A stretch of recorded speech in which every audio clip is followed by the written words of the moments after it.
owning a dog comes with a whole array of responsibilities, and an innovative Australian company called Tumbleweed has come up with a way where I can compost her droppings and return those precious nutrients and carbon back into our urban soils. Tilly, sit. Good girl. I've been a dog owner for years and I've always been mindful as to where I put Tilly's droppings. Now, Tilly's droppings are actually quite rich in nutrients. They have a lot of phosphorus and a lot of nitrogen in them, which is great for my garden.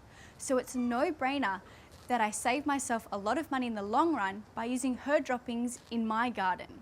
Yard art should be installed in a spot with a soil depth of at least 320 millimetres. Beautifully done. Looks fantastic.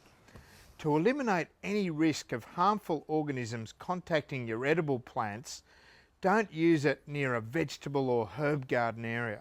An area of lawn or amongst ornamental trees or shrubs is ideal. It's also best to avoid putting it next to phosphorus sensitive native plants, as yard art is a rich source of nutrients that can be too much for some of our native plants. As well as providing nutrients for plant growth, the worm castings also add lots of extra carbon to the soil, which builds up its ability to store water and nutrients. Tumbleweed has begun a research program with a leading Australian university to quantify these benefits, so watch this space for the results. So Hannah, what do you think? Well, first of all, I think the foot pedal works really well. The unit's insulated both the lid and the base, so it's not going to get too hot. And you've got this double lip here as well, so when actually I put the lid down, there's not going to be any drippages that come down the front of the unit. So it really ticks all of my boxes.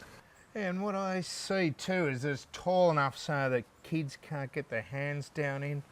But what I love is the worms living in the base, and the bit that's buried underneath the wall has holes in it so that the worms can actually digest all that manure, turn it into beautiful organic castings, and instead of it being put into little plastic bags and going into landfill where it's going to break down into that nasty greenhouse gas methane, that carbon is going out into the soil where it's doing some good. So it's just brilliant from a gardener's point of view. And I wanted something that fitted into my garden, that really blended in. I didn't want anything that stood out too much. And it's not just a pet poo composter, it really is yard art.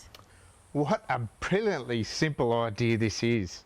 Instead of wasting this wonderful resource, we can utilise it to create a beautiful garden like this.